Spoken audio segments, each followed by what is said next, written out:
স্বাগত ৭১-এর খেলাযোগে আপনাদের সাথে আছি আমি ফাহিম রহমান। পেস বোলিংয়ে ক্যারিবিয়ানদের ঘায়েলের হুঙ্কার দিলেও ওয়ানডে সিরিজে ঠিকই দেখা গেছে বাংলার স্পিনারদের তেলেশমাতি। 2 ওয়ানডে সেরা বোলার সাকিব মিরাজ, টেস্টেও স্পিন ভেলকির আশায় আছেন মুমিনুল। কাপ্তানের দুশ্চিন্তা কমিয়েছে সাকিবের রিপোর্ট, ওর ইনজুরি গুরুতর নয়, তবে তাইজুল, মিরাজ, নাইম অনুশীলনে একটু ছন্ন ছাড়া কোচ না থাকায়। রিয়াসাত আজিমের রিপোর্ট মোহাম্মদ মাইনুদ্দিনের ক্যামেরায়। তাইজুল, মিরাজ, নাইম ত্রয়ী, স্পিন ডিপার্টমেন্টের 3 ভরসা একসাথে। এই ছবি আপনার মনে প্রশান্তি জাগাবে, আত্মবিশ্বাসী করবে নিশ্চিতভাবে। ঘরের মাঠে প্রতিপক্ষকে হারাতে স্পিনই তো বাংলাদেশের বড় ভরসার জায়গা। তবে বাস্তবতা ছবির ফ্রেমের সমান্তরাল হয় না। ধরে নেওয়া যাক বাংলাদেশের স্পিন ডিপার্টমেন্ট উইন্ডিজের বিপক্ষে ক্লিক করল না, দায় কার? এ এক অমীমাংসিত প্রশ্ন। এবার দেখে নেব আরও দুটো ছবি। একটা ব্যাটিং কোচ ভরসা হয়ে নাজমুল শান্তর কাছে ফুট মুভমেন্টটা ঠিক হচ্ছে না, সেটা নিয়েই যত কথা। অরিস গিবসনও কম যান না। আবু জায়েদের সাথে কোচের এই ছবি নির্ভরতা আর ভরসার প্রতিবিম্ব। এসব দেখে হয়তো মন খারাপ হয় তাইজুল, মিরাজ, নাইমদের, আবার হয়তো হয় না। মেন্টর না থাকাটা অভ্যাসে পরিণত হয়েছে। তবে ওদের দেখিয়ে দেবার যে কেউ নেই, সেই চরম সত্য বিসিবির বড় এক ব্যর্থতা। অন্তত লোকাল একজনও পেল না বোর্ড। তবে বড় ভাই ফেরার অপেক্ষায় সাকিব আল হাসান। শেষ ওয়ানডেতে গ্রোয়েনের চোটে পড়া বিশ্বসেরা সাকিবের স্ক্যান রিপোর্ট ভালো। দ্রুততম সময়ে ফিরবেন অনুশীলনে। মিরাজরাও খুঁজে পাবেন অন্তত একটা আস্থার জায়গা। ব্যাটসম্যান কোন মুভমেন্টে থাকে হয়তো বা সাকিব ভাই আগে থেকেই বোঝে আর কি, আর সেটা আমাদের সাথে শেয়ার করে। তো আমি বলবো যে আমি, মিরাজ, নাইম, সাকিব ভাই, তো সবার একটা গুড একটা পার্টনারশিপ হবে ইনশাল্লাহ। সাকিবহীন পুরো দলের অনুশীলনটা চলেছে এদিন ঘন্টা 3। ব্যাটিং বোলিংয়ে টেস্টের মেজাজ আনার চেষ্টা জহুর আহমেদের নেটে। তবে তামিম ইকবালের লক্ষ্যটা হয়তো আরও বড়। নির্ধারিত অনুশীলন শেষেও বাঁহাতি ওপেনার ক্লান্তিহীন। টেস্টের প্রাথমিক স্কোয়াডে আছেন ইনজুরিতে প্রথম 2 ওয়ানডে মিস করা তাসকিন। তবে অনুশীলনে এলেও তার শরীরী ভাষায় স্পষ্ট ফিটনেসের অভাব। রিয়াসাত আজিম, ৭১, চট্টগ্রাম। কেউ স্বীকৃতি দিক আর নাই দিক, সাফল্যের মাপকাঠিতে ফারুক আহমেদ অন্যতম সেরা নির্বাচক। তার তীক্ষ্ণ বিবেচনাতে জাতীয় দলে দরজা খুলে যায় সাকিব, তামিম, মুশফিকের জন্য। তার আমলে জাতীয় দলে খেলা আব্দুর রাজাক বোর্ডের তরফ থেকে পেয়েছে গুরুদায়িত্ব। ফারুক আহমেদ বাতলে দিয়েছেন নির্বাচক হিসেবে কি করণীয়। লক্ষ্যে পৌঁছতে ঠিক করে নেওয়া জরুরি কাজের ধরনও।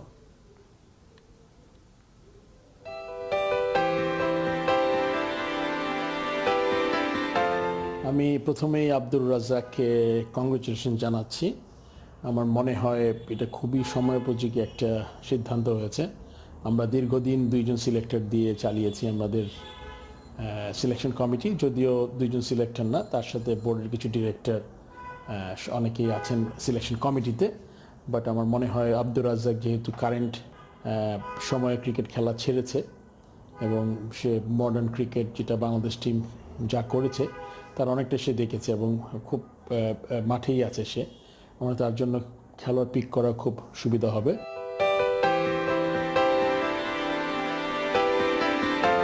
যেহেতু কিছু প্লেয়ার পাইপলাইনে তৈরি হয়ে আছে, আমরা যদি 25-30 জন প্লেয়ারের নাম বলতে পারবো, যেটা শুধুমাত্র সিলেকশন কমিটি না, যে কোনো দর্শককে যদি আপনি বলেন সে কিন্তু 25টা প্লেয়ারের নাম বলে দিবে। তারপরে কি ওই জায়গাটা খুব গুরুত্বপূর্ণ। এক, দ্বিতীয়ত হচ্ছে গিয়ে আপনি প্লেয়ার যে তৈরি করবেন আপনি, এখন কিন্তু আমাদের সময় এসছে সিলেক্টরদের কিছু স্পেসিফিক জায়গায় কাজ করা। কীরকম?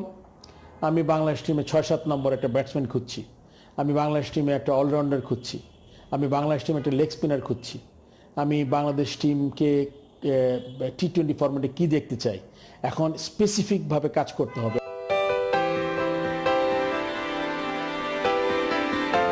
শুধুমাত্র গদ বাঁধা 5টা ওপেনিং ব্যাটসম্যানকে পিক করে তার মধ্যে থেকে 2 জন ওপেনার, একজন 3 নম্বর, একজন 5 নম্বর, 7 নম্বরে খেলি, এরকম না হয়ে স্পেশালাইজ পজিশনগুলোতে আমরা স্পেশালাইজ লোক দিয়ে আমাদের কাজগুলো করতে হবে। এই জন্য কিন্তু কষ্ট করতে হবে, কোনো জিনিসই কিন্তু এমনি হয় না। ক্যারিবিয়ানদের মেলা ভক্ত এই বাংলায়। গেইল, পোলার্ড, আন্দ্রে রাসেলদের নিয়মিত খোঁজ খবর রাখেন তেমন মানুষের সংখ্যাও নিতান্ত কম না। কিন্তু কারা এলো বাংলাদেশ সফরে? অখ্যাত অনেক নামের সাথে পরিচিত না এই জনপদের ক্রিকেট ভক্তরা। শুধু বুঝতে পারছে দলটা খুব একটা জাতের না। আসলেই কি তাই? ক্যারিবিয়ানদের টেস্ট দলের আদ্যপান্ত ধারাবাহিকভাবে বিশ্লেষণ করছে খেলাযোগ। আজ ব্যাটসম্যান জার্মেইন ব্ল্যাকউডের গল্প থাকছে মাহদি হাসানের রিপোর্টে। বিরাটকে ছোট করে বললাম, এত 50 করছি কিন্তু সেঞ্চুরিটা সেরকম হচ্ছে না কেন? কোহলি জিজ্ঞেস করলো, তুমি যখন সেঞ্চুরি করলে কয় বল খেলেছিলে? আমার উত্তর 212 বল। এরপর বিরাট বলেছিল, যত বেশি বল খেলবে তুমি তত বেশি রান করবে, এটাই টেস্টে সাফল্যের শেষ কথা।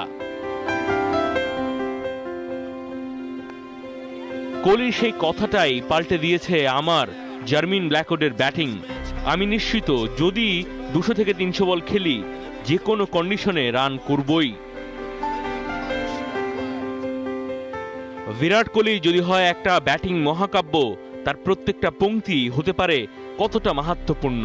বাংলাদেশ সফরে আসা ওয়েস্ট ইন্ডিজ টেস্ট দলের সদস্যের এই বক্তব্য সপ্তাহখানেক ধরে বিশ্ব গণমাধ্যমের ফিচার স্টোরি। শুধু কোহলি নয়, মিডল অর্ডার ব্যাটসম্যান জার্মিন ব্ল্যাকউড বড় ভাই মানেন আন্দ্রে রাসেলকে, বাবা ডাকেন ক্রিস গেইলকে, আর বরাবরই কিংবদন্তি স্যার ভিভিয়ান রিচার্ডসের শুভকামনা আশীর্বাদের পাত্র। Viv was very close to me. I don't know what to say. Russ is like my big brother, man. And Chris is like my father. বরাবরই বাড়তি উচ্চতার ক্রিকেটার উপহার দিয়েছে উইন্ডিজ ক্রিকেট। তার বিপরীতে একেবারে বিপরীত 5 ফুট 2 ইঞ্চির জার্মিন ব্ল্যাকউড। টেস্ট ক্রিকেটার হলেও শট খেলতে, দ্রুত রান তুলতে ভীষণ পছন্দ করেন জ্যামাইকান ব্যাটসম্যান। গ্যাপ বের করতে পারার সামর্থ্য, একই সাথে টেস্ট ফরম্যাটে অতি আক্রমণাত্মক ফিল্ডিং, দুটাই কাজ করে ব্ল্যাকউড যে গেম খেলেন সেটা খেলার জন্য। 33 টেস্ট ম্যাচ খেলে রান তুলেছেন প্রায় 33-এর গড়ে, 1350-র পাশে সেঞ্চুরি 2টা। মাসখানেক আগে নিউজিল্যান্ড সফরে শতকের দেখা পেয়েছেন, অর্থাৎ আছেন রানে। বিবেচনায় রাখতে হবে 6 নম্বরে ব্যাট করেন এই ইনফর্ম ব্যাটসম্যান। দ্রুত আক্রমণে হিসেব নিকেশ পাল্টে দেওয়ার সামর্থ্য তার আছে। আত্মবিশ্বাসী জার্মিন ব্ল্যাকউড। বাংলাদেশ সফরে খেলার জন্য তিনি বিশেষ কিছু ব্যাট এনেছেন, দেখিয়েও রেখেছেন সবাইকে। মাহারি হাসান, 71। কোচদের আসা যাওয়া আটকে গেছে গোলক ধাঁধায়। কে আসছেন আর কে আসছেন না বিসিবির অনেকেই জানেন না। আসবে করে ভেটোরি এলেন না। এবার না আসার দলে যোগ দিয়েছেন নারী ক্রিকেট দলের নয়া কোচ মার্ক রবিনসন। কেন আসবেন না তাও পরিষ্কার না। আবারও হারিকেন নিয়ে কোচের সন্ধানে নামছে বিসিবি। স্থানীয় কোচদের নির্দেশনাতেই চলছে জাতীয় দলের প্রস্তুতি। নাইয়ান বিন জসিমের রিপোর্ট।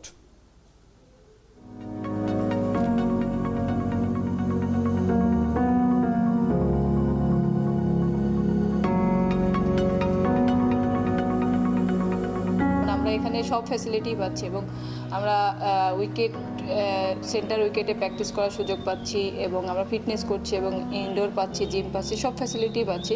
দীর্ঘদিন পর বাংলার মেয়েরা অনুশীলনে সব সুবিধাই বিসিবি নিশ্চিত করেছে। সালমাদের মুখে হাসিও ফুটেছে, কিন্তু অপূর্ণতা থেকেই গেছে। গুরু ছাড়া শিষ্যদের প্রস্তুতি কি আর জমে? অনেক খোঁজাখুঁজির পর হাই প্রোফাইল নয়া কোচ পেয়েও বিসিবি তাকে হারিয়েছে। ইংলিশ কোচ মার্ক রবিনসন নাকি আর আসছেন না বাংলার মেয়েদের দায়িত্ব নিতে। যার সঙ্গে কথা চূড়ান্ত ছিল, যার দিনক্ষণও আসা ঠিক হয়ে গিয়েছিল, কিন্তু তিনি পারিবারিক কারণে এবং করোনা প্যান্ডেমিকের কারণে শেষ মুহূর্তে তার সিদ্ধান্ত থেকে সরে যান। সিলেটে মেয়েদের ক্যাম্পেই যোগ দেওয়ার কথা ছিল ইংল্যান্ডকে নারী বিশ্বকাপ জেতানো এই কোচ। তার জায়গায় এখন সালমা জাহানারাদের নতুন কোচ হিসেবে যাদের ভাবা হচ্ছে তারাও ইউরোপিয়ান। কিন্তু অপেক্ষার ক্ষণ কবে শেষ হবে কে জানে। প্রশ্ন হচ্ছে আপৎকালীন কারা দায়িত্ব পালন করবে। এই মুহূর্তে আমাদের গেম ডেভেলপমেন্ট এবং আমাদের ডিভিশনাল বা জেলার কোচ যারা রয়েছে তারা টিমগুলোর সঙ্গে কাজ করছেন। আমরা আরও 3-4 জনের সঙ্গে যোগাযোগ করেছি, কথা বলেছি। আশা করছি হয়তো স্বল্পতম সময়ের মধ্যে আমাদের পরবর্তী যিনি ওমেন্স টিমের কোচ তিনি এসে দলের সঙ্গে যোগ দিবেন। কোচ নিয়ে আপাতত সুখবর নেই, কিন্তু এ বছরে বিসিবি নারী ক্রিকেটারদের বেতন আরেক দফা বাড়াতে চাইছে।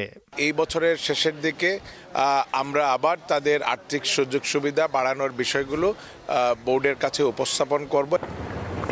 নাহিয়ান বিন জসিম, 71। আচরণকে প্রভাবিত করছে গায়ের রং। বিজ্ঞান মানুষকে চাঁদে নিয়ে গেলেও মুছে দিতে পারেনি রেসিজম। 21শ শতাব্দীতে দাঁড়িয়ে মানুষকে বিচার করে রঙের পাল্লায়। এবারে বর্ণবাদ রুখতে নতুন এক উদ্যোগ নিল professional cricketers association.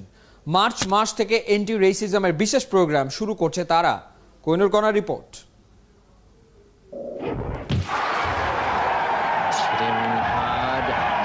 In typical Closey style, he hasn't rubbed it.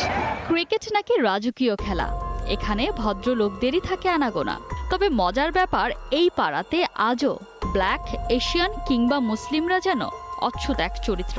70-এর দশকে স্যার ভিভিয়ান রিচার্ড জানতেন না গ্লোবেল শব্দটার মাথা মুন্ডু, ঠিক যেমন ড্যারেন স্যামি বুঝতে পারেননি কালো শব্দের মানে কি।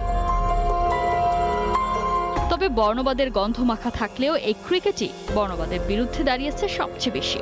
অস্ট্রেলিয়ায় আওয়াজ তুলেছেন সিরাজ অশ্বিনরা, ক্ষমা চাইতে বাধ্য হয়েছে সাদা চামড়ার ভিন্ন ধর্মাবলম্বীরা। সম্প্রতি প্রফেশনাল ক্রিকেটার্স অ্যাসোসিয়েশন নিয়েছে নতুন এক উদ্যোগ। 575 জন পুরুষ আর নারী ক্রিকেটারের উপর চালানো হয় জরিপ। সেখানে দেখা যায় প্রায় 1/3 ব্ল্যাক, এশিয়ান, মাইনর খেলোয়াড়রা দাবি করছেন তারা বিভিন্ন সময় বিভিন্নভাবে বর্ণবাদের শিকার হয়েছেন। এই অবস্থা থেকে উত্তরণে প্রায় 70% ক্রিকেটার মত দিয়েছেন উন্নত শিক্ষার প্রসার ঘটাতে হবে জোরে সোরে। আর এই লক্ষ্যে বর্ণবাদ নির্মূল করতে চলতি বছরের মার্চ মাস থেকে পিএফএ শুরু করবে অ্যান্টি রেসিজম প্রোগ্রাম। বিশ্বায়নের এই যুগে করোনার নতুন স্ট্রেইনের মতো বর্ণবাদেরও আছে নতুন নতুন রূপ। কখনো তারা মাইগ্রেন্ট, কখনো বা terrorist. English footballer Raheem Sterling বলেছিলেন, বর্তমানে সবচেয়ে বড় মহামারী হলো বর্ণবাদ। প্রাণঘাতী করোনার ভ্যাকসিন তো চলে এলো, বর্ণবাদ নির্মূলের ভ্যাকসিন আদৌ আসবে তো? কোহিনুর কণা, ৭১। এবার জেমি ডেও বলে দিলেন ফুটবলের উন্নতি কোনোভাবেই সম্ভব না রাতারাতি। বাংলাদেশকে বিশ্বমানে নিতে অন্তত 10 বছর সময় চাই। কাজ কম করে ছুটিতে বেশি থাকেন এমন অপবাদও মানতে নারাজ ব্রিটিশ হেড কোচ। তার কথায় কাজই তো নেই, থেকে করবেনটা কি? পরিবারকে সময় দেওয়াও জরুরি। বাংলাদেশ দলের হেড কোচের সাথে কথা বলেছেন এহতেশাম সবুজ। কাতারের আলোচিত ম্যাচের পর সেখান থেকেই ইংল্যান্ডের বিমান ধরেছিলেন কোচ জেমি ডে। তারপর লম্বা ছুটি কাটিয়ে তিনি দেশে ফিরেছেন। দেশে ফিরে বাংলাদেশের সরকারের নিয়ম অনুযায়ী 14 দিনের কোয়ারেন্টাইন শেষে তিনি আজকে ফ্রি হলেন এবং ফ্রি হওয়ার পর প্রথমবার তিনি খেলাধুলার সঙ্গে কথা বলছেন। আমরা তার অনুভূতি, তার পরিকল্পনা, বাংলাদেশ দল নিয়ে তার কি কি কর্মকাণ্ড রয়েছে সেগুলো জানবো কোচ জেমি ডের কাছ থেকে। Jamie, welcome to our culture. Thank you. First of all, I want to know, how do you feel to be free after 14 days quarantine? Yeah, it's nice to be back out and অবশেষে fresh এয়ারে আসতে পারাটা দারুণ। এর আগেও আমার এমন কোয়ারেন্টাইনের অভিজ্ঞতা আছে, তবে এটা ভেবে ভালো লাগছে ছেলেদের নিয়ে কাজ শুরু করতে পারছি। quarantine isolation before. Let's talk about the Qatar match, last match.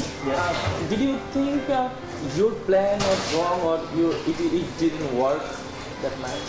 No, I don't think so. I think we played an exceptionally good team. We were going to be playing in the World Cup against Brazil, England, France. দেখুন, বিশ্ব champion Brazil, England, ফ্রান্সের সঙ্গে খেলবে কাতার। ওদের প্রস্তুতিটাও ওই লেভেলের। আমাদের মতো দলের লক্ষ্যই থাকে তাদের বিপক্ষে ভালো খেলা। আমরা আর্লি গোল না খেলে হয়তো আপনি এই প্রশ্ন করতে পারতেন না। For about 60 minutes, we was difficult to beat. I thought we had a good shape. As you said, we conceded early goal against Qatar. Yeah. So why you put down Jibon in the middle of the game? Jibon didn't come on till near the end, so that didn't have it. আমরা কিন্তু already 5 জন defender খেলিয়েছি।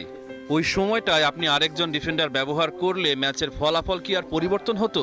আমি চেয়েছিলাম দলের সেরা forward জীবনকে নামিয়ে ম্যাচের গতিটা ফিরিয়ে আনতে, যদি ব্যবধান কিছুটা কমানো যায়। It didn't affect the game, didn't affect the scoreline. Have one allegation against you in the meantime. You used a lot of vacation. Well, I have a contract with the BFF that was agreed. বাফুফের সাথে তো আমার এমনই চুক্তি, খেলা বা কোনো কর্মকাণ্ড না থাকলে আমি ছুটিতে থাকব। আমারও তো পরিবার আছে। আর ভারতের কোচের দিকে তাকান, কতটা সময় তিনি ভারতে থাকেন আর কতটা সময় নিজ দেশ ক্রোয়েশিয়াতে। Watching games from home.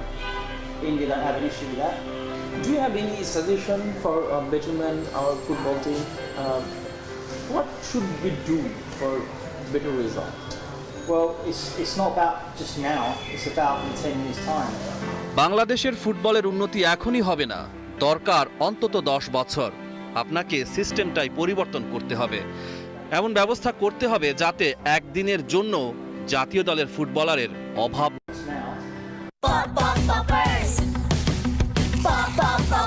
কুমিল্লায় ফিরে এলো 80-র দশকের আমেজ। আবাহনী মোহামেডানের টান টান উত্তেজনার রোমাঞ্চ শহীদ ধীরেন্দ্রনাথ দত্ত স্টেডিয়ামে মঞ্চস্থ। দুবার পিছিয়ে পড়েও সাদা কালোরা দুর্বার। হারা জেতার মীমাংসা হয়নি, 2-2 গোলের ড্র নিয়ে মাঠ ছেড়েছে মোহামেডান আবাহনী। সাদা কালোরা বেজায় খুশি, আকাশী নীলদের চোখে মুখে অসন্তুষ্টি। রহমান বিহারের